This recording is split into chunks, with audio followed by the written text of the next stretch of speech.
so we have our file. I finished doing the work on the car, and now we're going to save it to a file.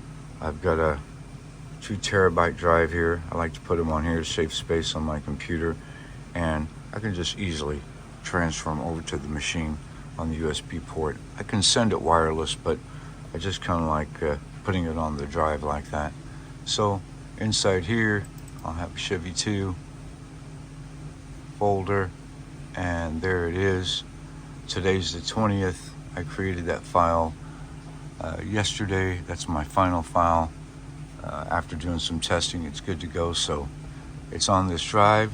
So we're going to take the drive, bring it over to the machine. We'll get started. Okay, plugged in.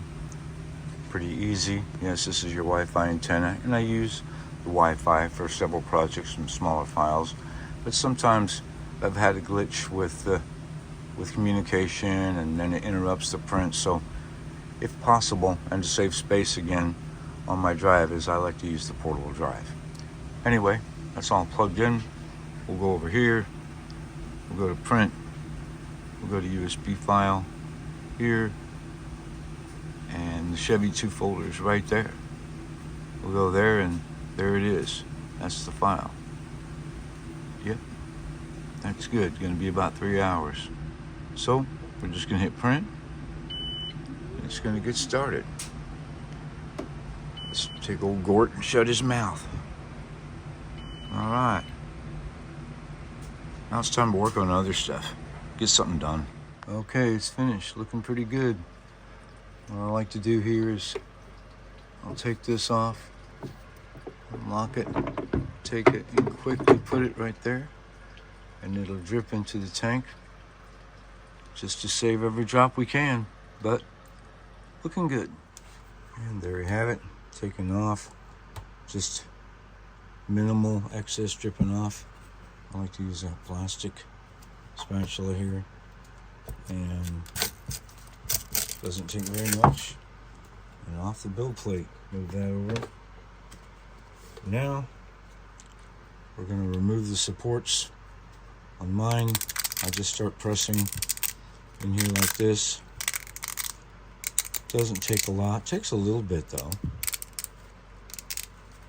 You want the supports to be strong enough to support the car.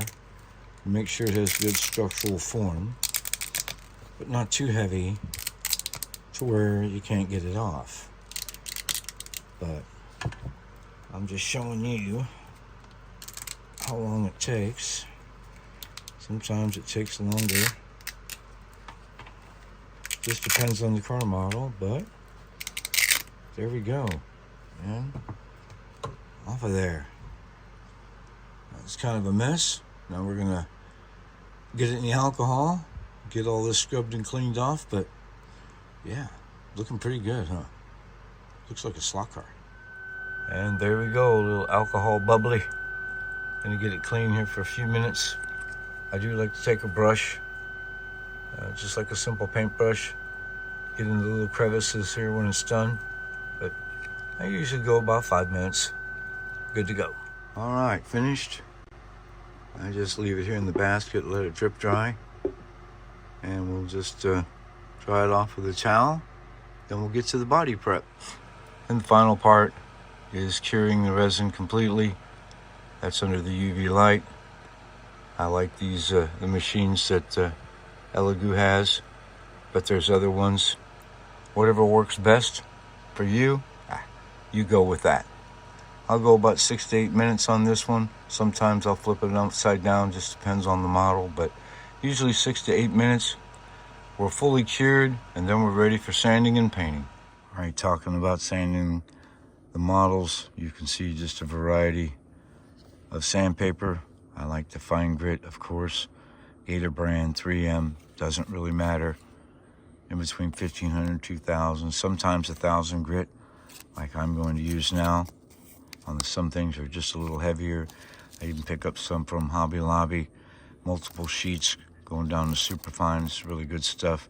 So you pick your own, go with it. Just a little bit of cool water, and I'll start here with this model as an example, and hopefully out in the sun you can see it. It has just a little bit of swirl to it, and we just get some nice cool water and we get started just doing that lightly. And now you can hear that. Hear it?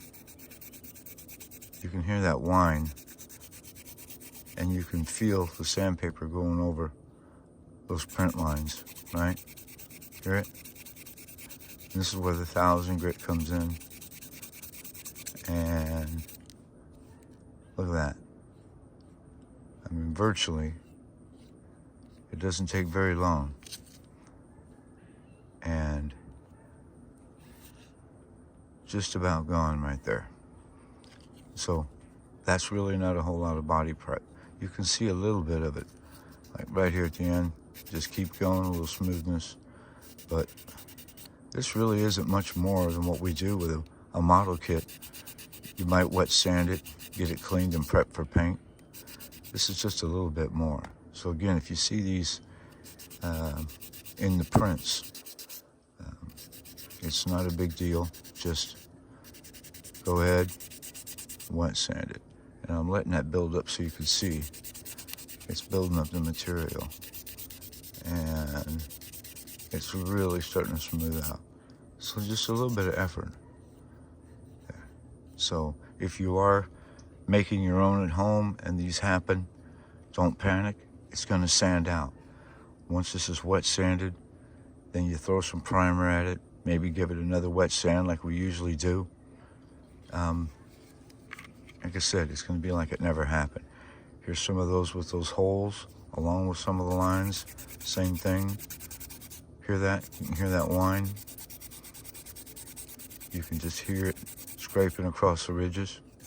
But see, just a little bit right there. It didn't take much. And it's pretty much gone.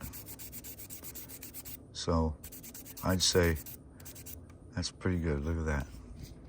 Yep. Just keep going. You know the deal. You can fold over your sandpaper. You can make your edges to get into the cracks and crevices pretty good. But look at that. There, again here. Also, we have those little dots. Hear that?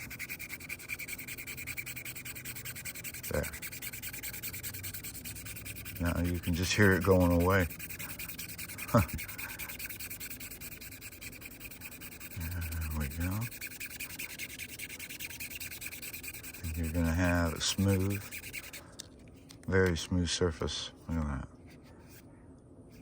In no time. Okay, while we're out here, brought another model out. I wanted to show you. Yeah. Sometimes the models, we get some of these little print lines in the side of them. And again, is it ruined? Not to me, no. What are we making? We're making some bombers, some asphalt racers. We want them to look good though too. But again, just a little bit, okay? A little bit of this. And what you're gonna do is you're gonna smooth those lines away, okay? Just a little bit of sandpaper. You're gonna smooth them away. And once you throw some primer and some paint and a decal number on it, it's Casper, okay? It's gone, it's a ghost. You never know. You can see from the color here that you are taking some material away, okay? But you can just sand and you're gonna be able to see it. See that? It's just, yeah, get that water over there. That's like it never happened. You know, when you get moisture on it, when you do this, you're sanding it, all right? And you can feel it with your fingertips. You can just feel. And then what you do, just put a little bit of excess water on it and then look at it. And if it looks smooth when it's wet, that's pretty much what it's going to look like when you throw some paint. So if it looks good right now, it's probably going to look just fine later on. But just keep going with it until you're happy with it. And then you can wet sand the whole model, go around it. There we go with our swirl lines again. We'll get rid of them. All right, all the way around, just some wet sanding paper. Just a little bit of body prep. I mean, to be honest, you know, some people, they just, I don't want to have to do this. I don't want to have to. Well, you know, this is a part of modeling.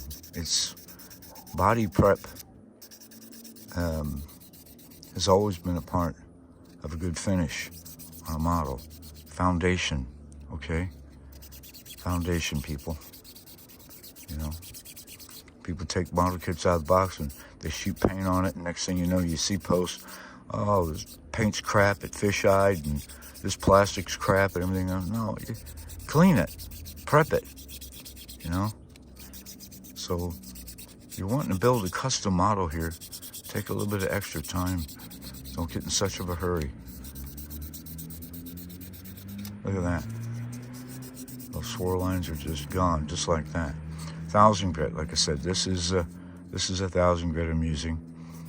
You know, it's pretty smooth. If you want to go finer for finer details, so that you don't rub out any mold lines, I just do it lightly with the 1000 grit here. Right? But it'll be fine. Just keep going, and you will have a car worthy of your artist skills. You can make a beautiful slot car from it. Anyway, there we go. Now a little bit of cleanup, just a little bit of Dawn, some light detergent, and just lukewarm water. You don't want to get these hot. You don't need it freezing cold. Just give them a scrub like you normally would. And then, yep, you guessed it. It's primer time. Anyway, I know it was a little long. I just wanted to show you what I'm doing out here for a few cars. I'll be sending along to folks that have asked, and for a couple of our own local builds. So, anyway, there you go. We'll get on to the primer and paint next.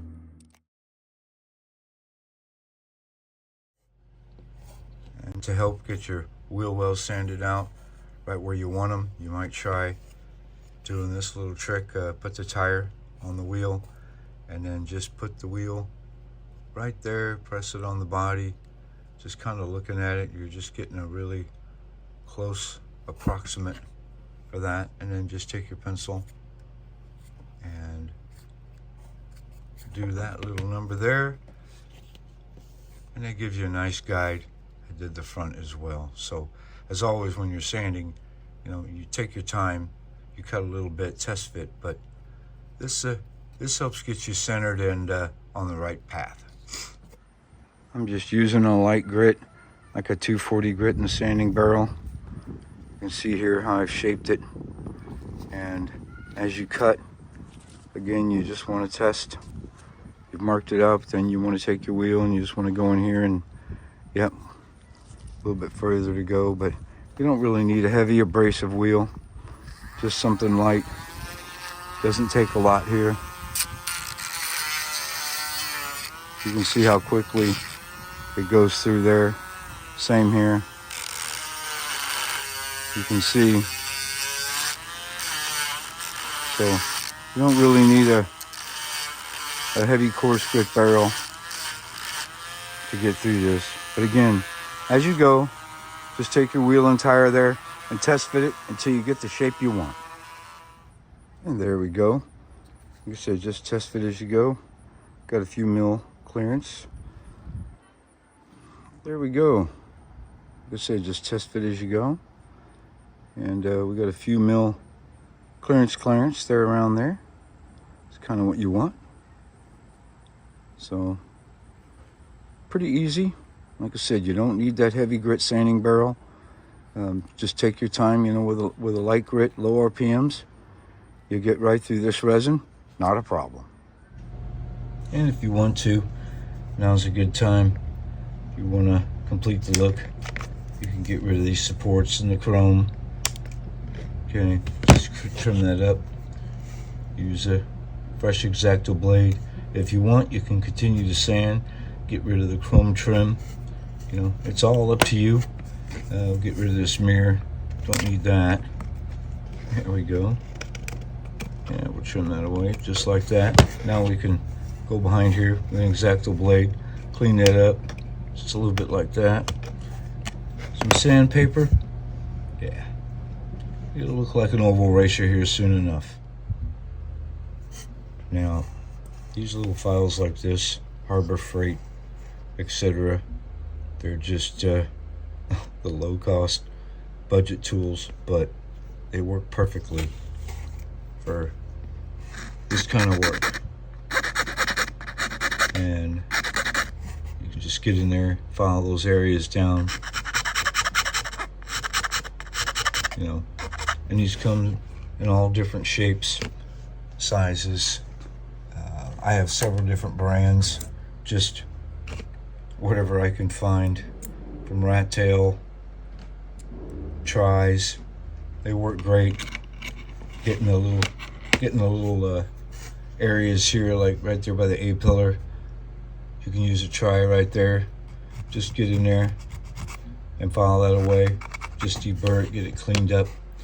Anyhow, again, yes, yeah, they're they're low cost in their budget, but you don't need to spend a ton of money on some of these tools to get the job done on cars like this. Anyway, we're getting there.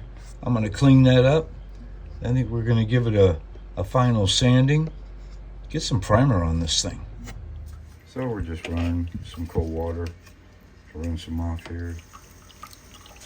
No big deal. A little bit of Dawn if you want.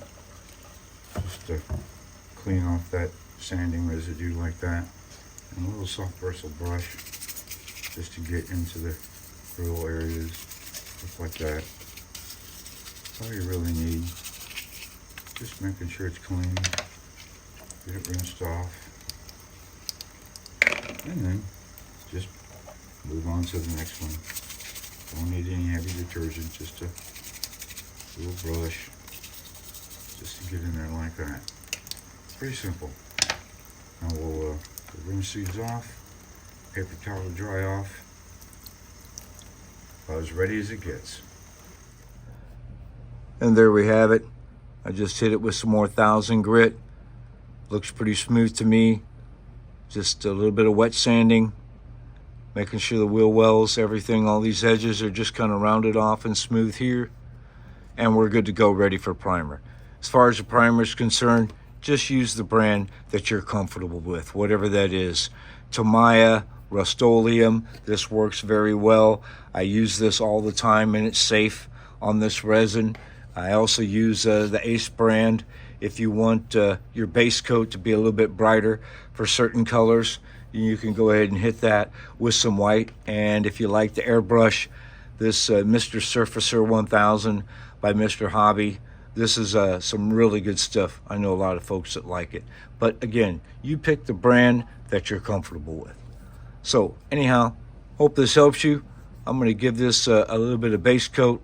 We'll show some photos later, but this was fun.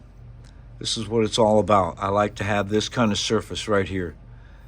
This is what excites me about the 3D printing process, is to be able to create something that looks this good and doesn't take a whole lot of work to get it paint ready. Anyway, like I said, I hope it helps you guys. And as always, please give me your feedback online. You know I look forward to it.